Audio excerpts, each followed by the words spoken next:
Hello guys, स्वागत है आप सभी का आपके अपने यूट्यूब चैनल एजुकेशनल ज्ञान मैथ्स में।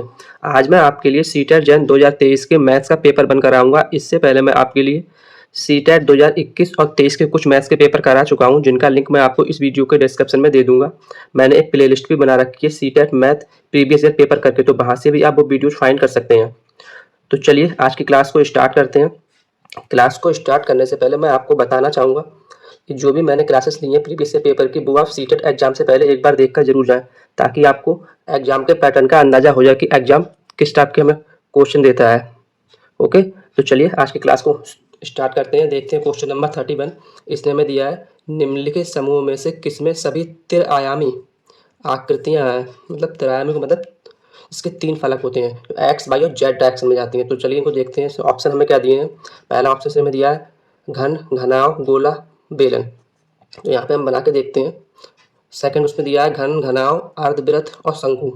तो अगर यहाँ पे हम डायग्राम बना के देखेंगे तो हमारा घन का डायग्राम क्या होता है। ये जो मैं बना रहा हूँ ये घन का डायग्राम है, ये इस तरह से, ठीक है। ये हमारा घन बन गया। अब इस पॉइंट पे देखेंगे तो इसमें एक्स भी है इधर, ये ठीक है। और ये ऊपर के लिए यहाँ पे वाई भी है, और ये जो ऊपर के लिए आई है जेड भी है, मतलब इसमें जेड भी है। तीनों इसमें फलक है, तो ये तो ठीक है। हमारा घनाव देखते हैं। घनाव भी हमारा सेम इसी तरह का होता है। अगर घनाव बनाते हैं यहाँ पे हम ऐसे, ये जो घनाव बन रहा है इस टाइप से, तो इसमें भी हमारे तीन फलक होते हैं। इसे जो हम बना के देखेंगे ऐसे करके, ठीक। ये जो घनाव बनेगा इसमें भी इस पॉइंट देखेंगे तो तीन फलक आ जाएंगे, एक्स, वाई और ऊपर के लिए जेड। सेम ऐसे गोला, गोला हमारा सॉलिड होता है। ये गोला बन रहा है, ये कोई सॉलिड है ऐसे, तो इसमें भी थ्री फलक होते हैं। एक एक्स होता है, एक वाई होता है और एक जेड अंदर के जो नीचे के लिए देखते हैं वो जेड होता है हमारा। नेक्स्ट बेलन दिया है। ये हम अगर बेलन बनाएंगे इस तरह से बेलन बन रहा है, तो यहाँ भी थ्री फलक होते हैं। एक जेड, इसकी जो ऊंचाई ऊपर के लिए होगी इस तरह से, यहाँ पे यहाँ भी तीन फलक हो गए। तो ऑप्शन नंबर 1 जो होगा वही हमारा इस क्वेश्चन का आंसर हो जाएगा, ठीक है। क्योंकि इसमें घन, घनाव, गोला, वृत्त, सॉरी गोला, बेलन, ये चारों इनमें ये त्रिआयामी आकृतियां हैं। अब आपको इसके लिए मैं एक अलग से बात बताना चाहूँगा। अगर आपको किसी भी ऑप्शन में वृत्त मिलता है, वृत्त हमारा त्रिआयामी नहीं होता है, ठीक। तो इन सभी ऑप्शन में हम देखते हैं। दूसरे वाले में इसमें भी वृत्त दिया है, यहाँ भी वृत्त है, यहाँ भी वृत्त है, तो ये सारे इस क्वेश्चन के आंसर नहीं होंगे। तो ऑप्शन नंबर 1 जो भाई हमारा इस क्वेश्चन का आंसर होगा। क्लियर है। नेक्स्ट क्वेश्चन में दिया है निम्नलिखित में से कौन सा कथन सत्य नहीं है। ऑप्शन दिए हैं यदि एक समांतर चतुर्भुज के सभी कोण बराबर हैं तो वह एक आयत बन जाता है। अगर हम ऐसे देखते हैं, कोई ये समांतर चतुर्भुज है, इसके सभी कोण हमने बराबर कर दिए, ये सब चारों कोण बराबर हैं, तो क्या ये एक आयत। हाँ ठीक है, एक आयत बन रहा है। सेकंड दिया है यदि एक पतंग के सम्मुख कोण बराबर हो तो वह एक आयत बन जाता है। पतंग की हमारी ये से बनी होती है ऐसे, इसके अगर सम्मुख कोण ये बराबर कर दें तो क्या ये एक आयत बन रहा है। नहीं, तो ऑप्शन नंबर 2 जो होगा भाई हमारा क्या है इस क्वेश्चन का आंसर। क्लियर है। वीडियो को लाइक कीजिए और शेयर कीजिए ताकि ऐसी शानदार क्लासेस मैं आपके लिए कराता रहूं। चलिए देखते हैं। नेक्स्ट क्वेश्चन नंबर 33 दिया है निम्नलिखित तालिका को पढ़िए। ये हमें इसने कोई टेबल दे रखी है। इसमें बोला है सबसे अधिक और सबसे कम पाए जाने वाले रक्त समूह का अनुपात क्या है। तो इस टेबल में अगर हम देखते हैं तो सबसे अधिक रक्त समूह कौन सा है, ओ, और सबसे कम वाला ए बी है। इनका इसने हमसे रेशियो पूछा है, तो ओ रेशियो ए बी, ओ कितना दिया है 12 और ए बी कितना दिया है 3। यहाँ से जब इसे हम सॉल्व करेंगे तो हमें रेशियो मिल जाएगा 4:1, ठीक है। ऑप्शन नंबर 4 इसका आंसर होगा।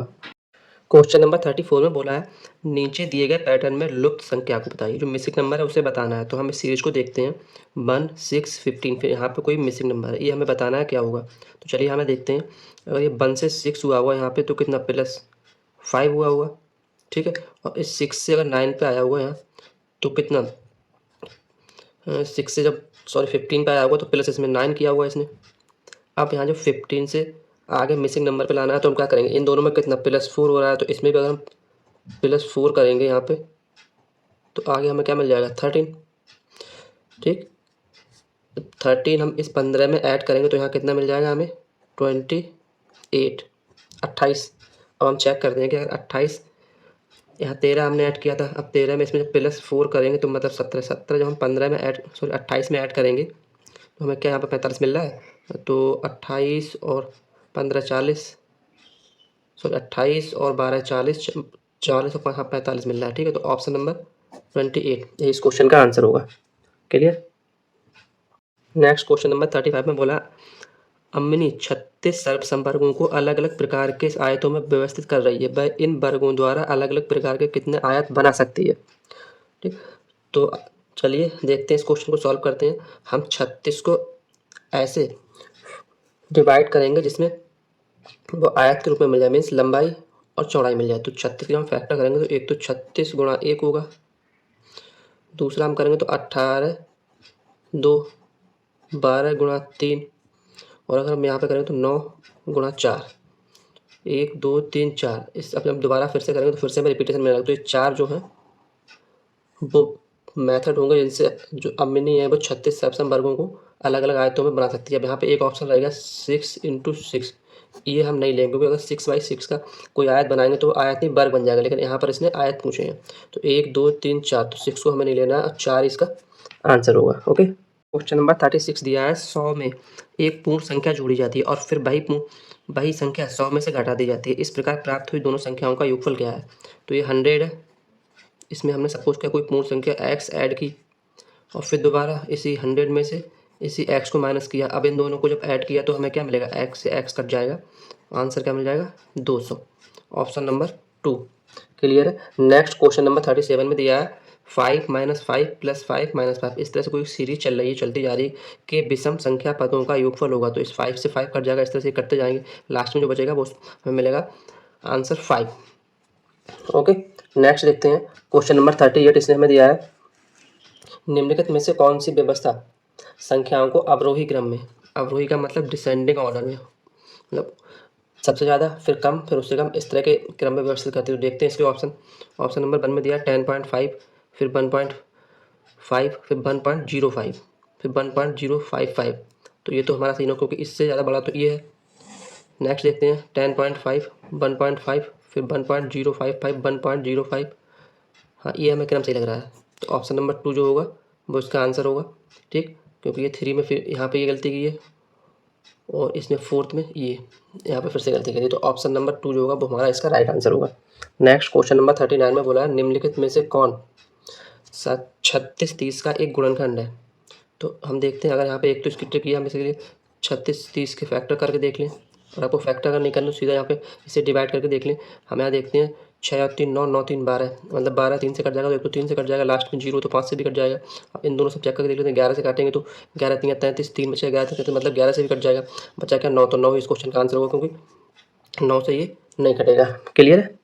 नेक्स्ट क्वेश्चन नंबर 40 जो 40 है वो हमें दिया है 100 लाख को निम्नलिखित में भी लिखा जा सकता है, मतलब 100 लाख। तो इसको अगर हम लिखेंगे तो ऐसे लिख के यहाँ पे देखिए 1 लिखा हमने, फिर उसने बोला 100, तो 100 को डबल जीरो, फिर लाख, लाख में कितने 5 जीरो होते हैं, 1 2 3 4 5। अब इस सबको जो हम काउंट करेंगे 1 2 इकाई दहाई सैकड़ा, इस तरह से इकाई दहाई सैकड़ा, हज़ार 10,000 लाख 10 लाख करोड़, तो कितना बनेगा टोटल 1 करोड़। तो ऑप्शन नंबर 4 क्या होगा इस क्वेश्चन का आंसर। क्लियर है। क्वेश्चन नंबर 41 में दिया है प्रियदर्शनी ने 4.8 kg बादाम, 2500 ग्राम किशमिश और 3.5 kg काजू को मिला दिया तथा इस मिश्रण के बराबर 3 दर्जन पैकेट बना दिए। प्रत्येक पैकेट का भार क्या होगा ये निकालना है। तो हम यहाँ पे देखेंगे तो ये 4.8 है, इसको हम अगर ग्राम में कन्वर्ट करेंगे तो इसे लिख सकते हैं हम 4800 ग्राम। 2500 तो हमारा ग्राम में दिया ही हुआ है, और जब इसे हम 35 को ग्राम में लिखें, सॉरी 3.5 को ग्राम में लिखेंगे तो लिख सकते हैं 3500 ग्राम, क्योंकि 1 किलोग्राम में 1000 ग्राम होते हैं। तो जब 1000 के इससे मल्टीप्लाई कराएंगे इन दोनों से तो हमें ये मिलेगा। अब इन सबको जब ऐड करेंगे तो क्या मिलेगा हमें 4800 प्लस 3500 प्लस 2500, इन तीनों को जब ऐड करेंगे तो 25 और 35 ये हमारा 60 हो जाएगा, और 48 तो हमें इसका ये मिल जाएगा। ठीक है, क्या मिलेगा 10,800 ग्राम। अब इसने किया क्या है, इस मिश्रण के बराबर 3 दर्जन, कितने 3 दर्जन पैकेट बनाए। तो 1 दर्जन में हमारा होता है 12, तो 3 में कितना हो जाएगा 36, मतलब उसने कुल 36 पैकेट बनाए हैं। तो जब इसके लिए हम 36 से डिवाइड करेंगे तो डिवाइड करने पे हमें यहाँ पे क्या मिल जाएगा 300 ग्राम, 300 ग्राम के पैकेट बनेंगे। ऑप्शन नंबर 4 क्लियर है। क्वेश्चन नंबर 42 दिया है एक वर्ग की भुजा 5 सेंटीमीटर है, यदि इस वर्ग की भुजा को दुगुना कर दिया जाए तो नया क्षेत्रफल कितने गुना हो जाएगा। तो यहाँ पे हम लिख लेते हैं, अगर ये कोई ओल्ड स्क्वायर है, यहाँ न्यू स्क्वायर है, ठीक है। तो ओल्ड स्क्वायर की जो इसने भुजा दी है 5 सेंटीमीटर, और जो नए नया स्क्वायर इसको दुगना कर दिया जाता है तो 10 सेंटीमीटर। इनका एरिया निकालना है तो स्क्वायर का एरिया होता है भुजा इंटू भुजा, तो यहाँ से 25 मिल जाएगा सेंटीमीटर स्क्वायर और यहाँ से 100 मिल जाएगा। तो अब इन दोनों में कितना डिफरेंस है देखते हैं। 25 एकम 25, 25 चौका 100, मतलब कितना है 4 गुना है इसका। तो ऑप्शन नंबर 1 इसका आंसर होगा। ओके, नेक्स्ट देखते हैं क्वेश्चन नंबर 43 में इसने में दिया बढ़ते हुए क्रम में भिन्नों के समूह का चयन कीजिए। तो इसमें देखते हैं बढ़ते हुए क्रम में, अगर इसे हम देखेंगे तो ये हमारा होगा 0.33, ये होगा 0.25, ये हमारा 0.5, तो ये तो नहीं है बढ़ते हुए क्रम में क्योंकि यहाँ पे 3 है फिर 0.25। नेक्स्ट देखते हैं, ये हमारा 0.25 होगा, इसे काटेंगे तो 0.33 मिलेगा और इसे काटेंगे तो 0.5 मिलेगा। तो यही 0.25 से छोटा है, फिर 0.33 फिर 0.5, तो ऑप्शन नंबर 2 जो होगा वो हमारा इस क्वेश्चन का क्या होगा आंसर। नेक्स्ट क्वेश्चन नंबर 44 में इसने बोला है संगीता एक साबुन खरीदना चाहती है जिसका मूल्य 10 रुपये है। उसके पास एक 5 रुपये का सिक्का है, 2 1 रुपये के सिक्के हैं और 50 पैसे के सिक्के हैं। 50 पैसे के 5 सिक्के हैं, ठीक है। अब उसे साबुन खरीदने के लिए और कितनी धनराशि चाहिए, तो साबुन का कुल मूल्य 10 रुपये है, ठीक है। अब इसमें से उसके पास है कितने, उस पर 5 रुपये का एक सिक्का है, एक 5 का है, एक 1 रुपये के 2 सिक्के हैं तो 2 रुपये हो गए वो, और 5 50 पैसे के सिक्के हैं तो वो हो गए हमारे 2.5 रुपये। टोटल को जब ऐड करेंगे तो 9.5 हो गया और 10 में से माइनस करेंगे तो 0.50, मतलब 50 पैसे उसे और चाहिए। ऑप्शन नंबर 3 क्लियर है। नेक्स्ट क्वेश्चन नंबर 45 में दिया है रुबीना ने कार से 4:50 बजे अपनी यात्रा शुरू की और उसी दिन 21:15 बजे समाप्त की। यात्रा पूरी करने में उसे कितना समय लगा, तो इस जो 21:15 में से 16:50 को माइनस कर देंगे, जो मिलेगा वो हमें आंसर मिल जाएगा। तो माइनस कैसे करेंगे, 21:15 है, इसमें से माइनस करेंगे हम 16:50, तो यहाँ पे 15 में से 50 माइनस हो नहीं पाएगा, तो इसे हम ऐसे लिख लेंगे, यहाँ कर दें 20 और यहाँ कर लें 75, यहाँ से जो 60 मिनट है वो इधर उठा के ले आए, ठीक। अब इसको माइनस कर दें 16:50, तो 75 में से जब 50 जाएगा तो यहाँ 25 मिल जाएगा और यहाँ हमें 4, मतलब 4 घंटा 25 minute. Option number 4 okay. Next question number 46 दिया है, यहाँ से हमारा पेडागोजी पोर्शन स्टार्ट हो रहा है। तो इसने क्वेश्चन नंबर 46 में हमें दिया है बच्चों में गणितीय अभिरुचि को विकसित करने के लिए एक अध्यापिका निम्नलिखित गतिविधियाँ अपनी कक्षा में करवाती है। इनमें से वह चुनिए जो उस उद्देश्य को पूरा करने में प्रभावी नहीं है। क्या बताना, जो प्रभावी नहीं है। तो ऑप्शन नंबर 1 इसने में दिया है उन्होंने अपनी कक्षा में एक गणितीय कोना बनाया है जहां वह विद्यार्थी विभिन्न गणितीय गतिविधियां कर सकते हैं, ठीक है। नेक्स्ट क्वेश्चन में दिया है वह हमेशा उस विद्यार्थी की प्रशंसा करती है जो कक्षा में शरणार्थ परीक्षा में सबसे अधिक अंक प्राप्त करता है। नेक्स्ट दिया है वह बच्चे को भारतीय गणितज्ञों और उनके योगदानों की वीडियो दिखाती है, ओके। और ऑप्शन नंबर 4 दिया है वह कक्षा में गणितीय पहेलियों और जादुई वर्ग हल करने के लिए देती है। तो इसमें ऑप्शन नंबर 2 जो होगा वो उसका इस क्वेश्चन का राइट आंसर होगा, क्योंकि इसमें इसने हमेशा मतलब वर्ड दे दिया वह हमेशा। तो पेडागोजी में आप हमेशा ध्यान रखें, अगर आपको कोई 2 वर्ड मिलते हैं केवल और हमेशा, तो वो हमेशा नेगेटिव वर्ड में होते हैं, ठीक है। तो अगर ऐसे किसी भी ऑप्शन में हमें 2 वर्ड मिलते हैं तो भाई हमारा उस क्वेश्चन का आंसर होगा। तो यहाँ भी इसने कह दिया वह हमेशा, मतलब फोर्स कर रही है कि वो एक ही बच्चे की तारीफ कर रही है। तो ऐसा करने से ये गणित की शिक्षा को मतलब अच्छा प्रभावशाली बनाने का वो एक उद्देश्य नहीं है, क्लियर है। क्वेश्चन नंबर 47 में बोला है निम्नलिखित में से कौन से कथन गणित की प्रकृति के बारे में सबसे उपयुक्त है। क्या बताना है, मतलब सबसे जो उपयुक्त है। तो यह बच्चे को सृजनात्मक बनाने में सहायता करता है, ठीक है, करता है। यह बच्चे की कल्पना को पोषित करने में सहायता करता है, हाँ, उसकी कल्पना को भी पोषित करता है। यह निगमात्मक विवेचन तर्क पर आधारित है, किस पर, निगमात्मक विवेचन तर्क पर आधारित है, ओके। और डी ऑप्शन दिया है यह हमेशा अभिसारी होता है, नहीं, ये गलत है। गणित हमारा जो अभिसारी नहीं अपसारी होता है। तो इसका जो राइट आंसर होगा वो ABC।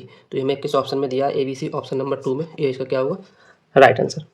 क्वेश्चन नंबर 48 में दिया है निम्नलिखित में से किसने गणितीय खगोल विज्ञान के क्षेत्र में काम किया। तो ये एक अच्छा क्वेश्चन है, इसका जो राइट आंसर है वो है हमारा option number 2 Aryabhata, okay. Next question number 49 में दिया है निम्नलिखित में से कौन सी परिस्थिति यह दर्शाती है कि बच्चे ज्ञान का निर्माण स्वयं कर सकते हैं, ठीक। तो इसके जो ऑप्शन दिए हैं वो हम देखते हैं। इसके ऑप्शन में दिया है शिक्षिका ने श्याम पट पर अधूरे पहाड़े लिखे और बच्चे उन पहाड़ों को श्याम पट पर लेकर पूरा कर रहे हैं, ठीक है। कक्षा का सर्वोत्तम छात्र छात्रा पहाड़ों को ऊंचे स्वर में पढ़ा रहा है या पढ़ रही है और बाकी के विद्यार्थी उसके पीछे दोहरा रहे हैं। बच्चे एक साथ पहाड़ों का कविता पाठ कर रहे हैं।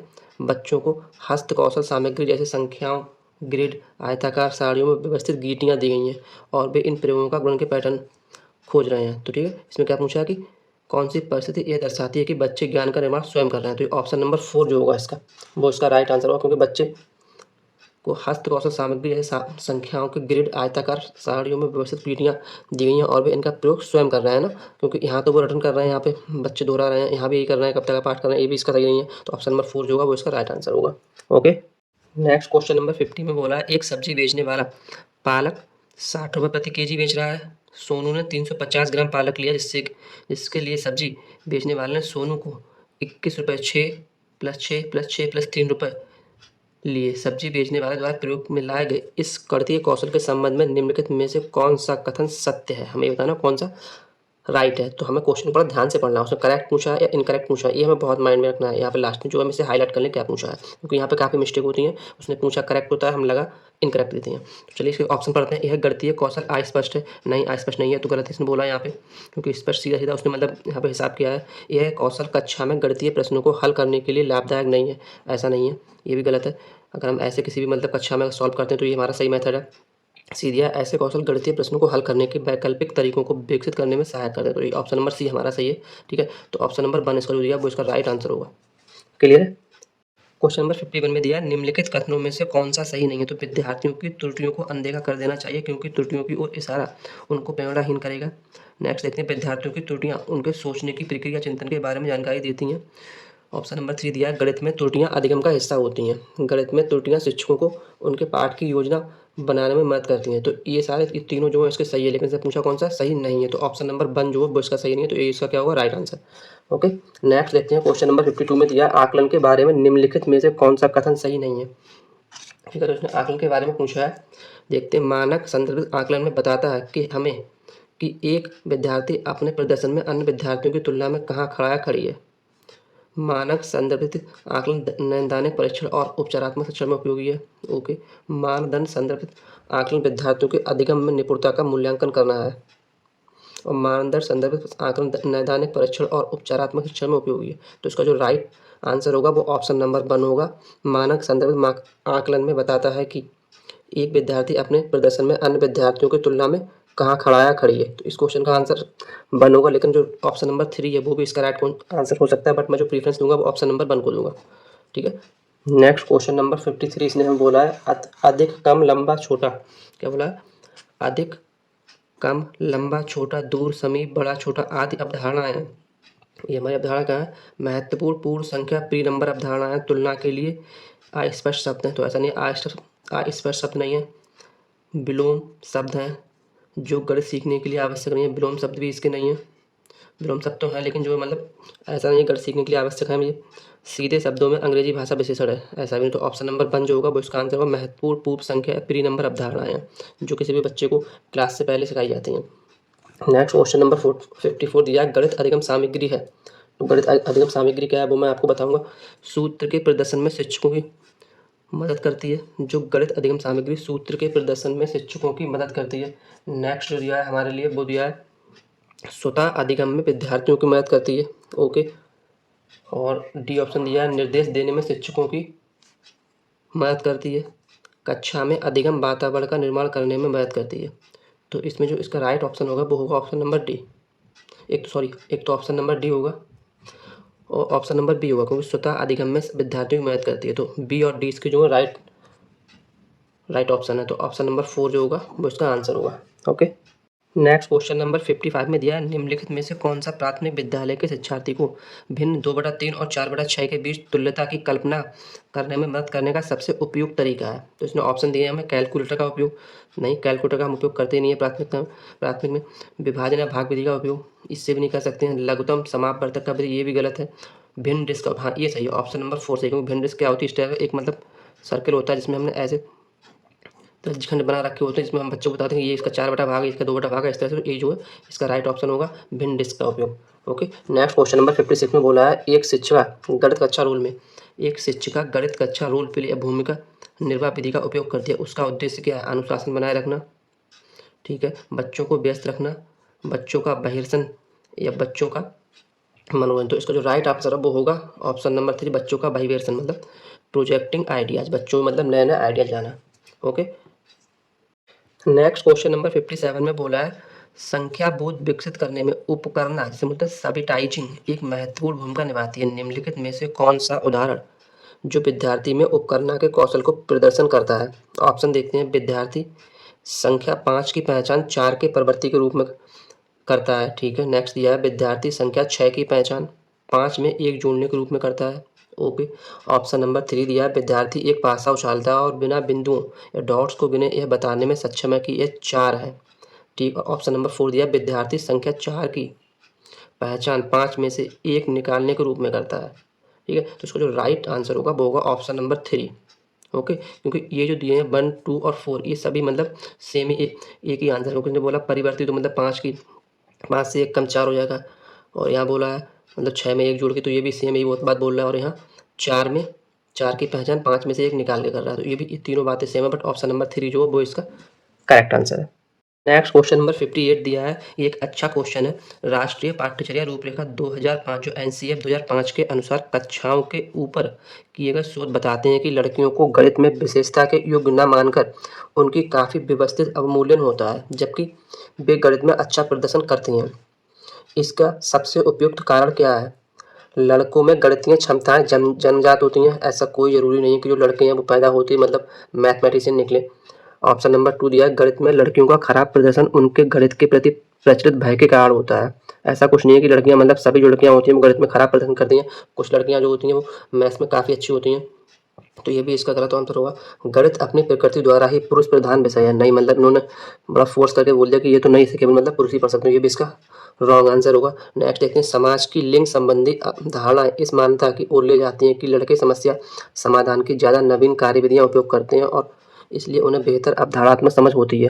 ये इसका राइट आंसर होगा, क्योंकि जो हमारा समाज है उसने ऐसी एक अवधारणा बना रखी है कि जो गर्ल्स हैं वो मैथ्स में अच्छी नहीं होती हैं, लेकिन ऐसा कुछ भी नहीं है, ये सब गलत है। तो ऑप्शन नंबर 4 जो है इसका राइट आंसर होगा। नेक्स्ट क्वेश्चन नंबर 59 में इसने हमें बोला है कक्षाई शोध यह दर्शाते हैं कि अधिकांश विद्यार्थी गणित को उसी कक्षा में जो अन्य विषय भी पढ़ाते हैं उनमें अधिक कठिन समझते हैं। गणित की प्रकृति का निम्नलिखित में से कौन सा पहलू इस भय को बढ़ाता है?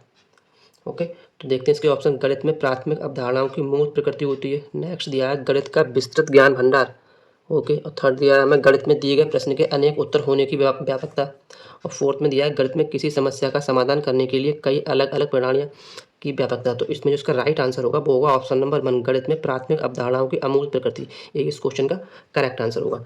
नेक्स्ट क्वेश्चन नंबर 60 और आज की इस क्लास का लास्ट क्वेश्चन हमें दिया है राष्ट्रीय शिक्षा नीति जो एनईपी 2020 के अनुसार देश भर में विभिन्न विषयों में ओलंपियाड और प्रतियोगिताएं होंगी। क्या होंगी? जो लास्ट में क्वेश्चन दिया है कि राष्ट्रीय शिक्षा जो एनईपी 2020 के अनुसार देश भर में विभिन्न विषयों में ओलंपियाड और प्रतियोगिताएं होंगी। क्या होंगी? कम होंगी, सरल होंगी, मजबूत होंगी, हतोत्साही। तो उसका जो राइट आंसर है वो होगा ऑप्शन नंबर 3, मजबूत होंगी। ओके, तो आज की क्लास में इतने क्वेश्चन मैं कराऊंगा। मिलते हैं कल एक और शानदार क्लास के साथ। थैंक्स।